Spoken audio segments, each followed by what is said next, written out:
Investing in a Nifty 50 index fund allows you to gain exposure to the top 50 companies listed on the National Stock Exchange of India in a single investment. Here's how to do it. Choose a brokerage or mutual fund platform. Select a brokerage platform or mutual fund company that offers Nifty 50 index funds. Examples include HDFC Mutual Fund, ICICI Prudential Mutual Fund, or SBI Mutual Fund. Open an account.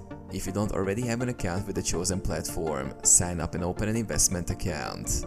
Provide the required personal information and complete any necessary KYC verification. Research index funds. Explore the available Nifty 50 index funds offered by the platform. Compare factors such as expense ratios, fund performance, and investment objectives. Investment amount. Determine how much you want to invest in the Nifty 50 index fund. You can usually start with a relatively small amount, depending on the platform's minimum investment requirements. Place an order. Once you've chosen a specific Nifty 50 index fund, place an order to buy units of the fund through your investment account. You can usually do this online through the platform's website or mobile app. Monitor your investment. Keep track of your Nifty 50 index fund investment through your investment account.